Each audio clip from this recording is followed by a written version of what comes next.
이 말씀 중심으로 창립 감사 예배, 하나님이 우리에게 주시는 말씀의 제목은 표대를 향하여입니다. 하나님의 은혜로 우리 교회가 창립되고 여기까지 왔습니다. 교회의 주인은 하나님이시고 이까지 인도하신 것이 하나님의 은혜입니다. 그리고 지금도 임마누엘로 함께 하시고 앞으로도 여호와 이레로 최상으로 인도하실 것을 믿고 감사드립니다. 그리고 무엇보다도 주께서 많은 종들을 택하셔서 여러 성도님들을 통해 교회를 세워 오셨습니다. 헌신하신 성도 여러분들께 진심으로 감사합니다.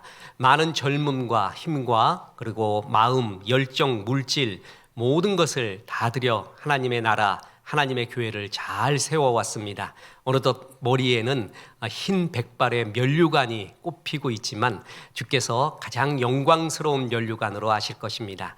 올해 헌신하신 성도님을 꽃에 비유한다면 매화일 것입니다. 가장 겨울 혹독한 날씨, 고난의 때에도 그 향기를 싸게 팔지 않고 꽃을 피워서 희망을 주었습니다.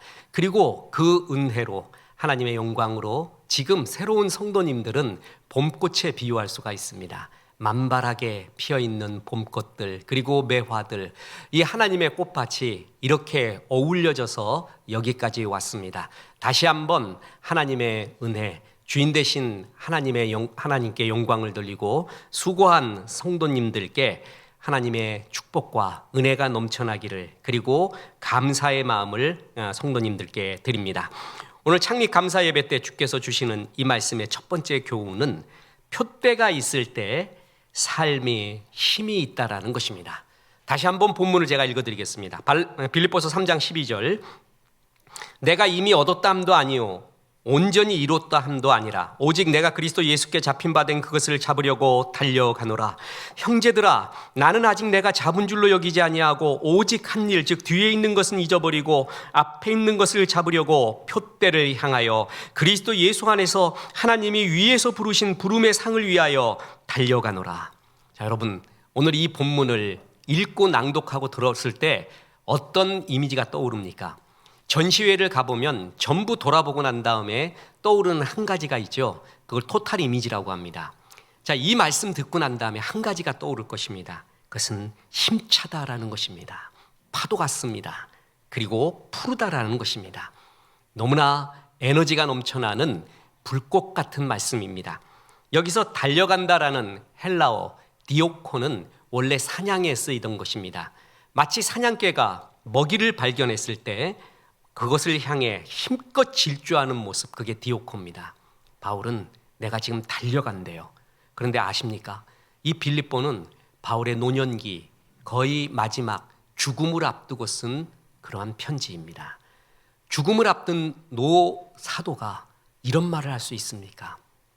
노쇠한 말을 해야 될 텐데 젊은이보다 더 젊은 말을 하고 있습니다. 표대가 있는 삶, 비전이 있는 삶, 목적이 뚜렷한 삶을 사는 사람은 이토록 힘이 있다라는 것입니다. 일을 하더라도 돈을 벌려고 하는 사람이 있고 그 목적이, 또 하나는 좋아서 하는 사람이 있습니다. 돈을 벌려고만 일을 하는 사람보다는 좋아서 하는 사람이 더 힘이 있습니다. 그리고 영혼을 싫게 합니다. 그런데 그것보다 더 힘 있는 사람은 사명으로 하는 사람입니다. 이 사람은 못 당합니다. 온 마음과 영혼을 다 실어 물건을 만들어내고 서비스를 하고, 그런 사람을 만나면 뭔가 달라집니다. 인생은 크게 세 가지 종류의 사람이 있습니다. 하나는 표대가 없는 삶이 있습니다. 목적과 비전이 없는 삶이 있고, 또한 표대, 비전이 있더라도 그 표대가 썩어질 것, 의미 없는 것, 날아갈 것, 그런 것을 추구하는 사람이 있고, 또 하나는 올바른 표대를 향해 달려가는 인생이 있습니다. 올바른 표대, 썩지 않는 표대, 의미 있는 생명의 그것을 쫓아가는 사람이 최고의 힘이 있고 강력한 승리의 삶이죠. 인생에 내가 우연히 던져졌다라는 사람, 그 사람은 자기가 주인데요, 계속 방황하고 흔들거리며 살아갑니다. 그러나 내 인생은 비전이 있어서 보냄을 받았다라고 믿고 있는 삶, 그 삶은 뭔가 힘이 있고 강력합니다. 비전이 있는 삶, 보냄을 받은 삶은 보내신 분이 있습니다. 그리고 보내신 분이 함께하고 있고 보내신 분이 지금도 은혜를 주시고 보내신 분의 사명이 있다라는 것입니다. 바로 이러한 삶, 이것이 강력합니다. 표대가 없으면 인생은 방랑자입니다. 그러나 표대가 있으면 순례자가 됩니다. 가장 강력해집니다. 시인 정현종님의 시 시간의 게으름에 보면 열심히 살아온, 바쁘게 살아온 자기가 사실은 게으른 인생이었다고 고백하는 구절이 나옵니다. 보세요. 시간은 돈과 권력과 기계들이 맞물려 미친 듯이 가속을 해온 한은 실은 게으르기 짝이 없었습니다. 자동차를 부지런히 닦았으나 마음을 닦지는 않았습니다. 인터넷에 뻔질나게 들어갔지만 제 마음속에 들어가 보지는 않았습니다. 시인은 그러면서 숨가쁘게 살아온 세월들이 사실은 게으르기 짝이 없는 시간이었다고 합니다. 돈과 권력과 기계와 인터넷에 퍼준 시간들을 나를 삼켜먹었던 게으른 시간이었다고 말합니다. 빨리 가는 것보다 어디로 가느냐가 중요합니다. 바쁘고 열심히 살았다고 해서 그 시간을 최상으로 활용했다고 볼 수는 없는 것입니다. 예를 들어서 개인기와 체력이 뛰어난 어떤 축구 선수가 전후반 내내 90분 내내 달리면서 한 일이 뭐냐면 자기 골대로 골을 넣었어요. 개인기도 좋고 체력도 좋고 정말 뛰어난 선수인데 그는 목표가 잘못됐다고 치면 의미 없는 인생입니다. 최상의 시간, 내 인생에서 최상의 시간은 뭐냐면 태어난 목적을 알고 그 방향으로 달려갔던 시간, 그것이 최상의 시간입니다. 보십시오. 여자 성도님들은 못 가봤기 때문에 제가 대신 설명해 드립니다. 남자 화장실에 가면 그 소변기에 여자 화장실에서는 볼 수 없는 것이 하나 있는데 그 중앙에 파리 스티커가 붙여 있습니다. 파리 스티커, 파리가 아니라 그 스티커가 붙여놓은 다음에는 남자들이 소변 흘리는 양이 70%나 감소되었다고 합니다. 사람들은 그 파리를 향해서 남자들이 정조준을 했기 때문에 그렇습니다. 사람은 목표가 생기잖아요. 그러면 그것을 향해 움직여집니다. 근데 목표가 없잖아요. 그러면 아무 데나 합니다. 인생이 그렇습니다. 뚜렷한 목적, 표대가, 그리고 그 표대가 바른 표대예요. 그러면 인생은 그때부터 타오르기 시작합니다. 성냥이 언제 타오르죠? 불이 붙여졌을 때입니다. 비 맞고 있는 성냥, 성냥갑 안에 있는 성냥, 책상 속에 있는 성냥, 그것은 타오르지 않습니다. 이것이구나, 내 목적이 이것이구나라고 발견할 때 핵폭발 같은 폭발을 일으킬 수가 있다라는 것입니다. 표대를 향해 분명하고 그리고 집중해서 달려가는 사람의 삶은 굉장히 단순합니다. 누차 말하지만 이 단순함은 내용을 포함하고 있는 단순함입니다. 그런 사람은 말도 간결해서 군소리가 없습니다. 표정도 흔들리지 않고 눈빛도 분명합니다. 막습니다. 뿐만 아닙니다. 복선을 깔고 말하거나 생각하지 않습니다. 이런 사람들 만나면 아주 유쾌합니다. 상쾌합니다. 그런데 표대가 분명하지 않잖아요. 그럼 말이 항상 복잡합니다. 무슨 말인지를 모르겠습니다. 그리고 진실을 모르겠어요. 항상 복선을 깔고 말해요. 그리고 진짜 뭘 어떻게 해야 될는지도 모르겠습니다. 나를 단순하게 하면서도 강력하게 하는 사람, 그런 사람은 표대가 있는 사람, 바로 이런 사람에게서 이런 힘이 나옵니다. 우리가 흔히 자기관리라고 많이 말합니다. 훌륭한 자기관리는 비전 확립에서부터 시작이 됩니다. 나의 표대가 확립이 되잖아요. 그럼 그때부터 내 시간을 어떻게 쓸 것인가, 내 힘은 유한한데 어떻게 분배할 것인가가 나와요. 자기관리가 됩니다. 정리의 마법이 생깁니다. 그러면 이 시간을, 이 열정을 이런 데다 써서는 안 되지. 그리고 이 마음을 이런 데다 써서는 안 되지.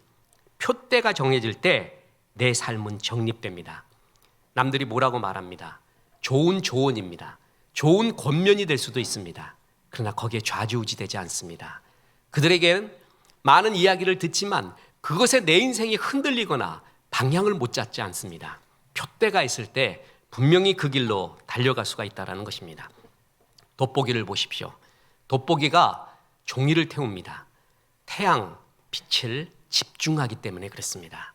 인생은 최상의 시간, 역사를 이루는 시간은 집중과 몰입할 때입니다. 우리 그리스도인이 너무 감사한 것은 내가 하는 집중, 내가 하는 몰입, 주께서 주신 표대가 허무하지 않는다는 것, 그리고 없어지지 않는다는 것, 썩어지지 않는다는 것, 그게 그렇게 좋을 수가 없습니다.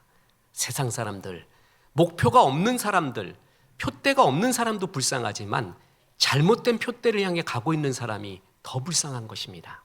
이 산이 아닌가벼, 저 산도 아닌가벼, 그때 그 산이 맞는가벼, 이렇게 보면은 이 사람은 계속 그렇게 헤매다가 아무것도 붙잡지 못하고 갑니다. 그리고 그리스도인이라 할지라도 주께서 주신 표대가 분명하지 않으면 그들은 세속화됩니다. 그리스도인은 타락하지는 않습니다. 되도록이면. 그런데 세속화됩니다. 세속화가 뭐냐 하면 세상의 가치관이 내 마음을 지배하는 거예요. 어느 우리 집사님과 대화 중에서 정말 영감 있는 말을 들었는데, 그리스도인은 맨 꼭대기에 하나님이 있어야 된대요. 그게 그리스도인이에요.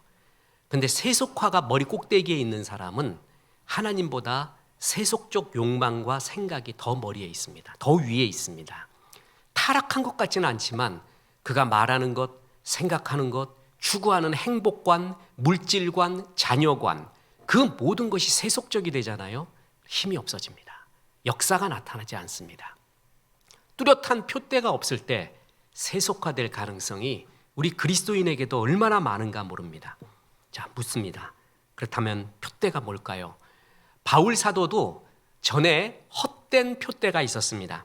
그것은 경쟁, 자랑, 뛰어남, 남들보다 뛰어난 거, 남들에게 존경받는 거, 자랑하는 것이 표대였습니다. 그런데 이제는 주께서 주어진 부르심의 표대, 그것을 쫓아간다고 말합니다. 바울에게 주신 표대가 두 가지입니다. 바울에게 주신 이 표대 두 가지는 우리에게 주신 표대와 동일합니다. 첫째는 이방인의 사도, 복음 전하는 사람으로 부름받았다는 겁니다. 둘째는 그리스도의 장성한 분량까지 성화하는 것, 그것이 바울의 하나님께서 주신 두 가지의 표대였습니다. 자, 사도행전 20장 24절 보십시오.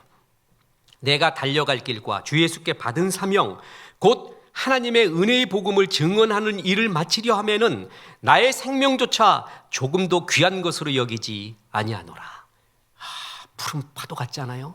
내게 하나님이 주신 사명이 있는데 복음을 증거하는 일이다. 그리고 그 일을 마치려 할 때는 내 생명조차 조금도 귀한 것으로 여기지 않도다. 여러분, 생명보다 소중한 게 어디 있어요? 바울은 뭘 발견한 거죠? 생명보다 소중한 걸 발견했어요. 최고의 것을 발견하고 거기에 집중한다는 거예요. 제가 대학 다닐 때 이 구절을 되게 좋아했습니다. 책상에 붙여놓고 내가 복음 증거하는 일을 마치려 하면은 내 생명조차 귀한 것으로 여기지 않냐노라. 다 그랬는데 결혼하고 나서 그걸 띄웠어요. 좀 이렇게 좀 무섭더라고. 조금 좀 이렇게 생명은 좀 잘 보존되면서 전하면 얼마나 좋을까. 우리 가족도 있는데 그러면서 살짝 좀 약해진 것 같습니다. 어찌됐든 바울 사도의 이 사명, 복음 증거한다, 뚜렷한 목표. 저도 방향을 잃을 때가 있습니다. 설교에, 목회에, 그리고 글의 방향도 놓칠 때가 있습니다. 전에 사진 찍을 때도 하나님께 제일 물어보던 게 뭐냐면 저의 사진 세계는 뭡니까? 글 쓸 때도 저는 어떤 글을 써야 되고 제 글의 세계는 뭡니까? 그걸 계속 물어봤어요. 근데 그 길을, 방향을 잡는 게 뭔지 아세요? 이런 구절이에요. 표대의 구절이에요. 주 예수께 받은 사명이 너에게 있지 않느냐? 곧 하나님의 은혜의 복음을 증거하는 게 너의 평생의 사명 아니냐? 그게 딱 떠오르잖아요. 그러면 사진의 방향, 글의 방향, 목회의 방향, 모든 방향이 딱 정해집니다. 그래, 쓸데없는 거, 의미 없는 거 하지 말자. 이 방향대로 하자. 그게 딱 나를 살립니다. 뿐만 아니라 바울 사도는 그리스도의 장성한 분량까지 이르는 것이 그의 표대라고 했습니다. 보세요. 에베소서 4장 13절입니다. 우리가 다 하나님의 아들을 믿는 것과 아는 일에 하나가 되어 온전한 사람을 이루어 그리스도의 장성한 분량이 충만한 데까지 이르르니. 온전한 사람이 되는 것, 그리스도의 장성한 분량, 그가 갖고 있는 그 아름다운 성품, 마음의 분량까지 다다르는 성화, 그것이 바로 자기의 사명이라는 것입니다. 우리 김재룡 장로님, 김윤종 권사님 첫째 아들 이름이 성화요. 성화. 이름 굉장히 잘 지었어요. 지금 교회 얼마나 많이 그 얘기하는지 몰라요. 성화. 또 은혜로 이름 지으면 그건 맨날 자기 이름 나와요. 은혜. 그리고 어떤 분이 그러더구만요. 그 교회 이름을 우리라고 지으면 맨날 축복받는데 모든 교회에서 기도하잖아요. 우리 교회를 축복하여 주시고 우리 교회를 축복하여 주시고. 그래서 우리 교회라고 하면 맨날 축복받는다. 성화는 그리스도인이 계속 달려가야 될 최고의 목표. 그러니까 보십시오. 강남 비전교회 성도라고 하면 나중에 천국 가서 절대로 핑계대지 못할 겁니다. 저는 저의 비전을 몰랐습니다. 이렇게 말하지 못할 겁니다. 저는 설교 때마다 예배 때마다 이 두 가지를 얼마나 강조했는지 모릅니다. 전도선교 구제, 예수 그리스도의 마음인 전도선교 구제, 그리고 예수 그리스도의 성품까지 다다르는 것. 이 두 가지가 주께서 우리 모든 사람에게, 바울에게, 그리고 저와 여러분에게 주신 공통된 표대입니다. 그것을 향해 달려가는 방법이 다를 뿐이지 공통된 비전과 표대는 이 두 가지입니다. 그래서 바울은 이것을 확고히 할 때 삶에 힘이 있었습니다. 빌립보서 바울의 말년에 죽음을 앞두고 이 편지를 썼다고 믿겨지지 않을 정도로 젊은이보다 더 젊은 글을 쓰고 더 푸른 권면을 하고, 나는 마치 사냥개가 먹이를 쫓듯이, 굶주린 사냥개가 이것이다라고 달려가듯이 지금도 달려간다. 얼마나 힘 있는 삶이 됩니까? 표대가 분명한 삶은 힘이 넘칩니다. 그리고 두 번째로, 표대를 향하는 삶은 과거에 매이지 않습니다. 자, 빌립보서 3장 13절, 형제들아 나는 아직 내가 잡은 줄로 여기지 아니하고 오직 한 일, 즉 뒤에 있는 것은 잊어버리고 앞에 있는 것을 잡으려고 표대를 향하여 그리스도 예수 안에서 하나님의 위에서 부르신 부름의 상을 위하여 달려가노라. 자, 뒤에 있는 것은 잊어버리고. 이게 쉽습니까? 설교 때 수없이 말했습니다. 생각하는 겁니까? 생각은 나는 겁니까? 두 파로 나눠서 열심히 경쟁하시고 논쟁하시기 바랍니다. 답은 없습니다. 생각이 내가 주체가 되는가? 생각이 나는 것인가? 생각을 내가 하는 것인가? 아직도 모르겠습니다. 근데 묻겠습니다. 생각나는데 어떻게 해요? 생각이, 과거가 자꾸 생각나는데 어떡하죠? 그때 어떻게 하면 좋겠습니까? 술을 마십니까? 약을 먹습니까? 춤을 춥니까? 마라톤 뛰물 뜁니까? 그런다고 잊혀집니까? 더 또렷하게 나올 수도 있습니다. 과거를 잊는 법. 과거는 두 가지가 있습니다. 과거에 성공한 것과 과거에 실패한 것이 있습니다. 근데 바울이 뒤의 것을 잊어버렸다는 것은 과거의 실패만 잊는다는 게 아닙니다. 과거의 성공도 잊습니다. 잊어야 됩니다. 나를 제일 발목 잡는 게 과거의 성공입니다. 왕년에는 계속 그러면서 옛날의 물을 계속 말합니다. 물레방아는 과거의 물로 돌아가지 않고 현재의 물로 돌아갑니다. 바람이 지금 불 때 바람개비가 도는 거지 옛날 바람으로 바람개비가 도는 게 아닙니다.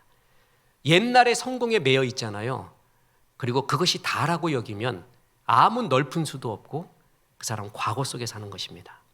뿐만 아니라 과거의 실패의 아픔, 좌절과 낙심, 과거의 상처에 매여 있으면 그것은 나를 꽁꽁 묻습니다. 그래서 항구로 앞으로 나가지를 못합니다. 바울이 뒤의 것을 잊어버렸다라는 것은 과거의 성공과 실패, 모든 걸 포함합니다. 그런데 여러분, 그것을 잊혀지지 않는데 어떻게 해요? 잊혀지지 않는데 어떡합니까? 아무리 생각하지 않으려고 하는데 떠오르는데 어떡합니까?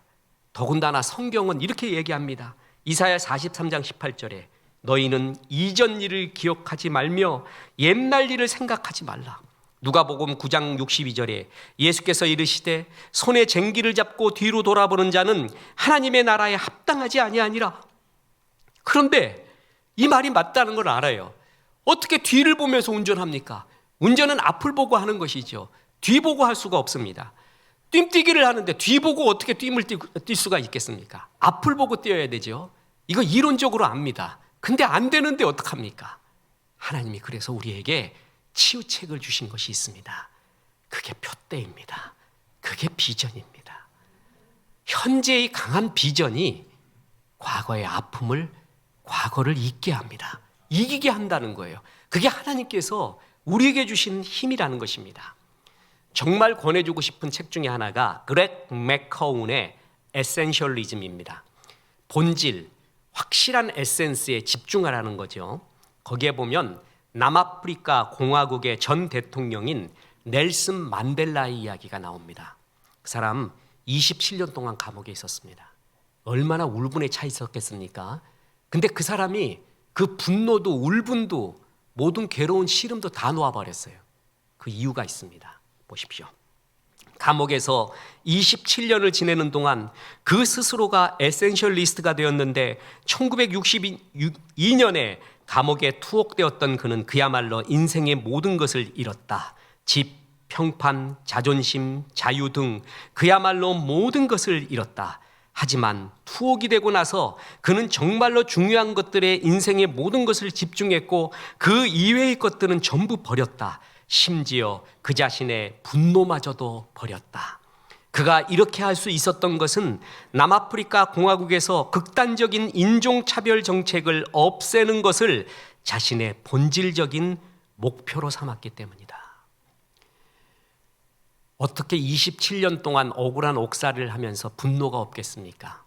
그때 흩어진 가족, 자기의 잃어버린 모든 것이 평생을 지배할 겁니다. 그런데 그것마저, 분노마저 다 버렸대요.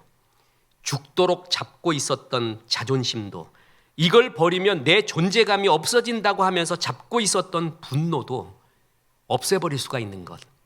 그것은 그 분노와 자존심보다 더 큰 것을 발견할 때입니다. 더 큰 것. 그리고 그것은 분명히 존재합니다. 신앙이란 내가 절대적으로 여기고 있는 것보다 더 큰 하나님의 것을 보는 거예요. 그게 신앙입니다. 여러분, 과거는 거의 죽음의 힘과 같습니다. 이 세상은 두 가지의 힘으로 세상 사람 살아갑니다. 하나는 에로스의 힘, 살려고 하는 힘이고요. 또 하나는 타나토스, 죽음의 에로의 힘입니다. 죽음 같은 에너지가 살려고 하는 에너지보다 더 강할 때도 있습니다. 예를 들어 복수, 이 왼수를 갚기 전에는 내가 안 죽는다. 그게 죽음의 에로의 힘이에요. 이걸 복수하기 전에는 내가 절대로 눈 감을 수 없다. 이게 죽음의 에로의 힘, 이게 삶의 에로의 힘보다 더 강한 경우가 있어요. 이 타나토스 같은 죽음의 에로의 강한 에너지, 그 에너지 중에 하나가 과거입니다. 과거가 그렇게 강해요. 나를 붙잡아요. 근데 성경이 뭐라 그러죠? 사망아, 네 쏘는 것이 무엇이냐? 사망아, 네가 나를 붙잡고 있는 게 뭐냐? 사망까지도 이긴 힘이 있다는 거예요. 그 힘이 뭐냐면 부활의 힘이요, 신앙의 힘이요, 하나님의 은혜와 사랑이라는 것이에요. 이게 내가 이제껏 이것은 이길 수 없어 라고 나를 얽매고 있었던 그 강한 죽음과 같은 에너지를 이길 수 있는 힘이 분명히 있습니다. 하나님의 은혜와 사랑인데, 구체적으로 말하면 지금 내게 주시는 표대, 비전의 힘입니다. 그것이 과거를 잊게 합니다. 보십시오. 요셉, 그가 아무리 신앙인이라 할지라도 상처가 없었겠습니까? 엄마 생모가 일찍 죽었죠. 아빠는 또 정신없이 그냥 나를 편애하죠. 그거 싫어해서 이복 형들이 날 죽이려고 하죠. 노예로 팔려가죠. 감옥까지 가죠. 아무리 신앙인이라 할지라도 그 상처 없겠습니까? 그가 애굽에서 아들 둘을 낳습니다. 그랬더니 하나님이 첫째 아들을 므낫세라고 불러주고 둘째 아들을 에브라임이라고 불러줍니다. 므낫세 첫째 아들의 이름이 뭔지 아십니까? 잊게 하셨다라는 것입니다. 하나님이 요셉에게 은혜를 주십니다. 잊게 하십니다. 그리고 에브라임, 번성하다라는 뜻입니다. 다시 번성하게 합니다. 우리의 정말 아픔, 우리의 과거, 실패, 낙심, 그 나를 꽁꽁 묶고 있는 쇠사슬, 내 스스로 못 이깁니다. 자꾸 생각도 나고 나를 얽매이게 하고 나라는 인생을 항구에 꽁꽁 묶어 놓습니다. 이걸 이길 수 있는 것은 표대의 힘입니다. 비전의 힘입니다. 현재의 강한 주님의 표대, 비전이 과거를 잊게 합니다. 내가 뒤의 것을 잊어버리고 표대를 향하여 달려가노라. 하나님의 은혜. 진정한 신앙이란 애굽을 떠나는 것입니다. 그런데 애굽을 못 떠났어요. 애굽은 과거죠. 그래서 출애굽하라고 하나님께서 가나안으로 향하라고 했는데 가나안을 보지를 않고 끝없이 출애굽의 1세대 이스라엘 백성들은 애굽을 바라봅니다. 애굽으로 돌아가자. 애굽에서는 이랬는데 애굽으로 돌아가자. 그러니까 하나님이 그 출애굽 1세대 백성들은 광야에서 다 죽게 합니다. 새로운 세대만 가나안으로 들어가게 합니다. 너에게 분명한 표대를 줬어요. 가나안이라는 표대. 그걸 바라보며 살아야 되는데 어디를 바라봤어요? 끝없이 애굽을 바라봅니다. 그러니까 모든 힘을 잃어버립니다. 과거를 바라볼 때 그것은 소금 기둥이 됩니다. 뒤를 돌아보지 말라 그랬어요. 이것만은 하지 말라 그랬는데 롯의 아내가 뒤를 돌아보는 바람에 뭐가 돼버렸어요? 소금 기둥. 아무것도 못하는 소금 기둥이 돼버립니다. 신앙은 애굽을 떠나는 것입니다.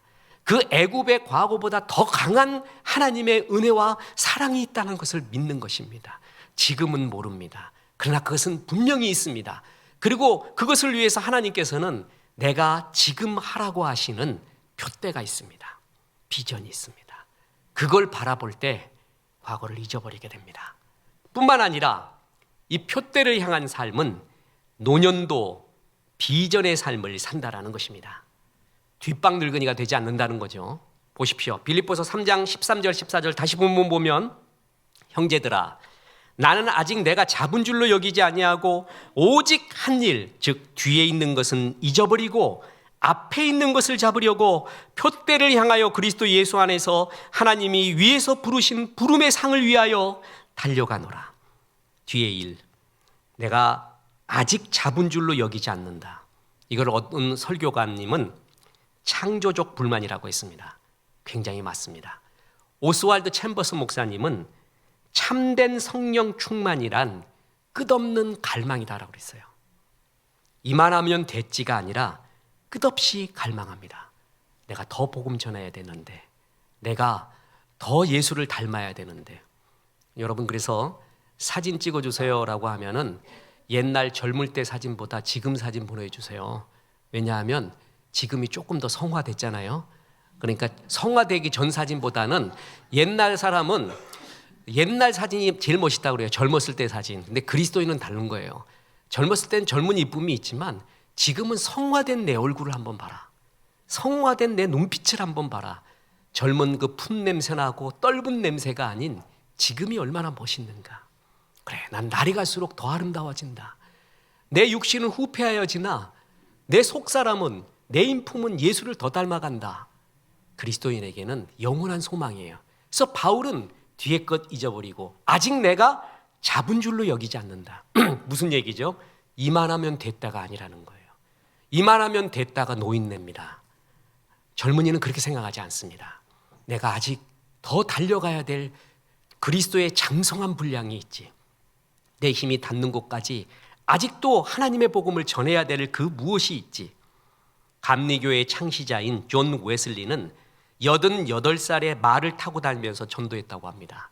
그리고 그때 사람들을 하나님께로 인도하는 저수를 그때 또한 했습니다.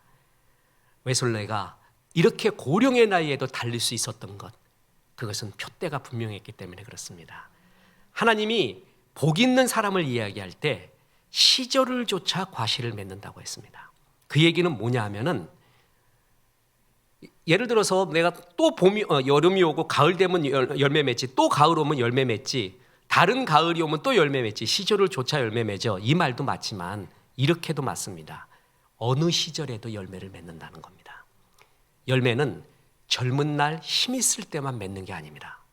나이 들어서도 충분히 열매를 맺을 수 있습니다. 나이 들어서에 맺을 수 있는 그 열매는 젊은이들의 열매와는 또 다른 하나님의 영광이 있는 젊음, 하나님의 젊음의 열매를 맺습니다. 예를 들어 봅니다. 요셉 보십시오. 요셉은 젊은 날 하나님께 영광 돌렸잖아요. 그는 죽으면서 해골에게까지 명령을 합니다. 보세요. 창세기 50장 25절. 요셉이 또 이스라엘 자손에게 맹세시켜 이르기를 하나님이 반드시 당신들을 돌보시리니 당신들은 여기서 내 해골을 메고 올라가겠다 하라 하였더라. 나 죽으면 해골된다. 근데 애굽을 구한 영웅이지만 내 하트 본향은 하나님 나라에 있다. 내 해골을 메고 올라가라. 그 애굽에서 400년 동안 종살이하면서 자존감 다 무너지고 종의 습성만 있던 사람들이 애굽 최고의 영웅의 해골을 메고 주님이 주시는 가나안으로 향한 이 장엄한 행렬을 상상해 보십시오. 요셉의 해골은 이스라엘 백성들에게 프라이드를 심어줬습니다. 그는 해골에게까지 비전을 준 겁니다. 그리스도인의 삶이 바로 이렇습니다. 어느 때에만 그게 아니라 내가 이 나이에도 드릴 수 있는 하나님의 비전, 표대라는 것이 있습니다. 그것이 무엇인가는 기도해 보면 압니다. 기도해 보면 가르쳐 줍니다. 그렇다고 해서 난 젊은이 못지않아 그러면서 여자 권사님들이 그 젊은 우리 성도님들과 청년들과 비키니 대결을 하면 안 됩니다. 그거하고는 다른 거예요. 그러니까 그런 젊음하고는 다른 거예요. 나에게는 새로운 이 나이 들어서의 사명이 있습니다. 그것은 젊을 때 볼 수 없는 완숙함, 그러나 나이 들었을 때 보여줄 수 있는 비전이 있습니다. 그래서 나이 들어갈수록 그걸 기도해야 됩니다. 주님, 지금 내가 주 앞에 드릴 수 있는 비전이 뭡니까? 저는 유언을 볼 때 유언에 대한 책들을 모아놓은 게 있습니다. 그래서 감명 깊은 게 있고 이건 좀 아니다 싶은 게 있고 눈물 나는 것도 있는데 제일 좋아하는 유언은 뭐냐면 전 유머러스한 게 좋습니다. 유언을 하되 아주 유머러스해요. 상쾌해요. 그래서 하나님께서 날 부를 때도 이렇게 가면 좋겠다. 원래 설교 때 계속 말하지만 우리나라의 성도들은 급할 때는 불교적이 되고요. 평상시에는 유교적이에요. 그래서 유교적, 불교적 개념이 우리 가운데 굉장히 지배하고 있어요. 기독교적인 게 굉장히 약해요. 그래서 죽는다 그러면 아이고 간다 북만산 세상 버렸다. 영어하고도 똑같아. 아이고 나는 간다. 그러면서 완전히 끝난 비참함으로 바라보는데 성경은 부활이 있잖아요. 그리고 천국에서 다시 만나요. 기쁨이 있어요. 우리 가정에서 교회에서 웃으며 찬송했듯이 얘야 영원한 곳에서 우리가 천국 가면 예배드리며 영원한 찬양만 한단다. 얘야 예배 두려워하지 마라. 천국에는 설교도 없단다. 설교 없는 찬양만 있는 예배만 있대. 얼마나 좋니? 그 소망이 있거든요. 우리는 사망을 이기는 부활의 소망. 그래서 우리는 좀 더 가볍게 그리고 유머러스하게 우리 후손들에게 웃음을 주며 갈 수 있지 않겠습니까? 한 뉴욕에 살던 코미디언이 그가 죽기 전에 썼던 유언, 이게 제일 가슴에 남습니다. 이렇게 썼습니다. 내가 죽고 난 후 나의 시체를 대학의 해부용 실험 대상으로 기증하겠습니다. 특별히 대학 중에서도 꼭 하버드 대학으로 보내주시기를 바랍니다. 왜냐하면 이것이 내 부모님의 소원을 들어줄 수 있는 유일한 방법이기 때문에 그렇습니다. 내 부모님의 평생 소원은 내가 하버드 대학에 입학하는 것이었는데 내가 하버드 대학에 들어갈 수 있는 방법은 이 길밖에 없습니다. 진짜 코미디언이에요. 이런 사람 정말 멋진 사람이에요. 이거 유언 써놓고 묘비에다가는 웃기다가 자빠졌네 이런 거 써놓으면 되잖아요. 코미디언, 나는 사람들 웃기다가 여기 자빠져 누워있다. 내 사명을 다하고 갔다. 얼마나 멋집니까? 늙은 것 같지가 않아요. 지금 다시 말하지만 빌립보서의 이 말은 바울의 말년의 기록입니다. 바울이 이 글을 쓸 때, 편지를 쓸 때 노년기, 인격과 영성이 완숙기고 사명도 거의 마무리할 단계였습니다. 그런데 그런 말 하지 않습니다. 이만하면 충분하지. 이만하면 충분히 달려왔어. 이런 말 하지 않습니다. 아직도 내가 달려갈 길이 있대요. 아직도. 지금 이 감옥에서 죽기 전에도 내가 아직도 달려갈 길이 있다. 사망아, 노년아, 네가 나를 쏘지 못한다. 이 표대, 주께서 주신 이 부름의 상을 위하여 지금도 쫓아가노라. 마지막입니다. 바울은 하나님의 부르심의 상을 늘 바라봤습니다. 빌립보서 3장 14절, 표대를 향하여 그리스도 예수 안에서 하나님이 위에서 부르신 부름의 상을 위하여 달려가노라. 부름의 상. 그때 당시에 고대 그리스 경기장에서 경기가 끝나면 우승자의 이름과 그의 부친의 이름 그리고 나라의 이름을 불러줍니다. 그리고 우승자는 월계관 받습니다. 바울 사도의 논법에 보면 당시의 문화와 언어를 그리고 사람들의 관심사를 굉장히 활용합니다. 굉장히 인문학적입니다. 그러면서 사람들이 경기장에서 이기는 우승자를 굉장히 영웅으로 봤거든요. 그걸 보면서 우리도 우승할 수 있다. 근데 어떤 우승이냐 하면 하나님의 부르심에 응답했을 때, 그 길을 갔을 때 하나님이 그 부르심의 상, 월계관을 우리에게 줄 것이다. 그것을 바라봐라. 보세요. 인생의 경기가 끝났을 때 하나님의 상 주심을 위한 부르심이 있습니다. 근데 예수는 믿어서 구원은 받았는데 하나님 위해서 한 게 하나도 없어요. 그런 사람 뭐 쓰고 있다고요? 개털면류관 하나 쓰고 앉아 있습니다. 아무것도 아니에요. 근데 저 사람은 정말 주님 위에 손해봤던 사람이에요. 여러분, 순교, 주님 위에 핍박받음, 의를 위하여 고통받음, 이런 거 요즘 별로 없잖아요. 예수 믿어도 굉장히 편안하게 믿잖아요. 믿지 않는 남편이 나를 교회까지 운전해주고, 남편은 거기서 자면서 기다려주고, 그리고 내가 교회 안 가려고 그러면 여보 교회 가야지 왜 그래, 그리고 오히려 권면해주고, 나는 안 가더라도 당신 그러면 안 돼 그러면서 핍박이 아니라 얼마나 격려를 해주는 시대에 살아요. 예수 믿기 때문에 핍박받는 경우 거의 없어요. 그러면 핍박이 뭐냐? 지금의 핍박, 예수 믿기 때문에 본 손해예요. 손해. 예수 믿기 때문에 손해 본 적이 한 번 있냐 이거예요. 내 물질에, 내 열정에, 내 마음에, 내 시간에 손해 본 적 한 번이라도 있냐는 거예요. 그거 없이 전부 나를 위해 썼어요. 그랬을 때는 부르심의 상이 없는 겁니다. 자, 생각해 보십시오. 이 세상 상급 아무것도 아닙니다. 누가 성공했느냐 실패했느냐 세상 사람이 아무리 말해도 소용없습니다. 하나님이 판단하십니다. 하나님이 착하고 충성된 종아라고 말하는 게 최고입니다. 그래서 누차 말하지만 여러분, 세상에서도 수많은 상을 받지만 교회에서, 교회 학교에서 교사에게 감사장 줘요. 처음 서리 임명장 줘요. 안수패 줘요. 권사님, 장로님, 이렇게 주는 이 종이쪽 하나 같은 것이 그렇게 소중해요. 나중에 보세요. 그건 남는 거예요. 이름 없고 빚도 없어요. 이것은 세상에서 내놔봤자 소용이 없어요. 근데 저는 이런 얘기도 합니다. 인터뷰할 때, 회사 면접을 할 때, 너의 이력을 쓸 때 나는 교회 학교 20년, 10년 동안 충실하게 생활했습니다. 이 어린 영혼을 잘 인도했고 교회에서 순종과 질서를 배웠습니다. 이런 거 써보라 한번, 너의 이력서에. 그러면 그 중에 분명히 크리스찬이 있어요. 인사관리 중에서. 그리고 다 종교를 갖고 있더라도 이런 사람 일단 신뢰합니다. 야, 얘 교회 학교에서 이렇게 했어? 얘 진짜 신뢰할 만한 애다. 성실한 애다.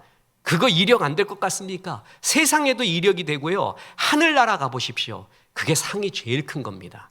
그러고요, 하늘나라의 상을 받았다라는 것은 뭐냐 하면은 너무 세상 칭찬받지 않는다라는 거예요. 너무 칭찬받으려고 하지 마세요. 세상에서 너무 칭찬 많이 받잖아요. 그럼 하늘에 상급이 없습니다.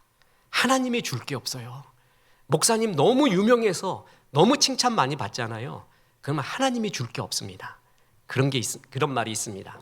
천국 갔더니 집사님, 장로님, 평신도가 왔을 때 하나님이 성도야 수고했다라고 일어나서 보좌에서 일어나셔서 막 껴안아주고 이렇게 축복해 줬대요. 그래서 목사님이 갔습니다. 그래서 목사님 오면 하나님이 춤추겠다 이렇게 싶었는데 하나님이 보좌에서 일어나지도 않아요. 왔냐 그러더래. 그래갖고 목사님이 상처가 돼서 나 평생 주님 위에 살았는데 다른 성도들 올 때는 다 일어서서 막 반기더니 왜 저는 그냥 시큰둥하게 자리에 앉으셔서 그렇습니까? 그랬더니 내가 일어나면은 네가 이 자리에 앉을까 봐 그렇다. 세상에 너무 유명해지잖아요. 자기가 하나님인 줄 알아요. 잘못하면은 착각을 해버립니다. 다 모든 영광과 칭찬 다 받으려고 하고 자기가 다 주인 되려고 합니다. 그렇지 않습니다. 칭찬 너무 받으려고 하지 마십시오. 존경받는 법을 가르쳐 드릴까요? 그것은 존경받고자 하는 마음을 없애십시오. 존경받고자 하는 마음이 아예 없잖아요. 그러면 하나님이 그를 사랑하고 사람들도 그를 존경합니다. 근데 되게 존경받고 싶어서 무슨 일을 하잖아요. 사람도 압니다. 사람 바보 아닙니다. 사람은 진실을 압니다. 저 사람은 저런 거 관심 없어. 저런 존경받고자 하는 거, 와 하는 거에 관심도 없어. 그저 주님이 주신 자기의 일을 묵묵히 할 뿐이야. 그 사람을 진짜 존중해요. 그 사람을 정말 존경해요. 그 사람이 정말 하나님의 사람이라고. 그런 사람이 하늘의 상이 있는 것입니다. 나를 너무 많이 알아주지 않는다고 섭섭해하지 마세요. 나를 못 알아준다고 마음이 퀭하잖아요. 그럼 그때 들어오는 게 섭섭 귀신이요. 섭섭 귀신 들어가면 모든 게 불평해요. 모든 게 날 안 알아준다고 하면서 야단나요. 날 안 알아줄 때 주님이 알아준다. 이게 나의 상급이구나. 날 알아주지 않으니까, 그러니까 그만큼 하늘의 상급이 쌓인 거예요. 이걸 바라보는 거예요. 표대를 향하는 사람은 과거를 재해석합니다. 지금의 어려움도 그 표대 아래서 해석할 수가 있습니다. 별로 섭섭한 것도 없습니다. 그걸 향해 달려가면 됩니다. 우리의 교회는 계속 달려갈 것입니다. 그때그때마다의 은혜가 있습니다. 그리고 그때그때마다 열어주시는 주의 사명이 있습니다. 이 세상 교회, 한국 교회에는 대형 교회의 이야기가 거의 대부분입니다. 신문에 나오거나 뉴스에 나오는 것은 거의 90% 이상이 대형 교회의 이야기입니다. 그렇죠? 아니면은 아주 작은 소형 교회, 개척 교회의 이야기가 나오게 됩니다. 그런데 건전한 중형 교회의 이야기는 거의 없습니다. 나라는 중산층이 튼튼해야 됩니다. 축구는 미드필더가 잘해야 됩니다. 교회도 중형 교회들이 그 역할을 다 할 때 한국 교회는 건강하게 자라가게 됩니다. 우리 교회는 건강한 중형 교회가 무엇인가? 건강한 중형 교회가 품고 있는 사명과 달려갈 길은 무엇인가를 보여주며 그 길을 달려가는 아름다운 사명으로 여기까지 잘 달려왔습니다. 성도 여러분께 감사합니다. 하나님의 은혜였습니다. 그리고 시간과 열정, 물질, 젊음 모든 것을 들여서 하나님의 교회를 세워오신 여러 헌신하신 성도님들 진심으로 감사드립니다.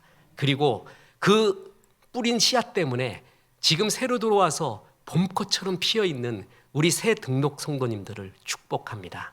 같이 잘 어울려서 하늘나라의 꽃밭 잘 가꾸고 표대를 향해 잘 달려갑시다. 전도, 선교, 구제를 향해 달려가고 예수 그리스도의 성품을 열매 맺는 그 표대를 향해 잘 달려가세요. 그래서 하나님이 부르심의 상, 착하고 충성된 종아, 네가 이름 없이 빚도 없이 알아주지도 않는데, 그리고 섭섭한 것도 많을 텐데, 근데 하나님께서 너를 이토록 사랑하셨는데 너는 잘 달려왔다. 착하고 충성된 종아, 나의 상급, 너의 상급이 여기 있다 하는 부르심의 상 가득 받으십시오. 그래서 주님이 기뻐하는 종들, 주님이 기뻐하는 교회 되기를 주 예수의 이름으로 축원합니다. 우리의 영원한 찬양, 주인 되시고 여기까지 인도하신 예수 그리스도의 은혜, 하나님의 은혜와 성령님 표대를 향하여 달려가라 말씀하심이 이 말씀에 아멘한 헌신해 온 우리 사랑하는 성도님들, 주의 권속들, 새로 들어온 사랑하는 주의 백성들에게 함께 하셔서 이제부터 끝날까지 크신 영광 받으시옵기를 우리 구주 예수 그리스도 이름으로 축원하옵나이다. 아멘.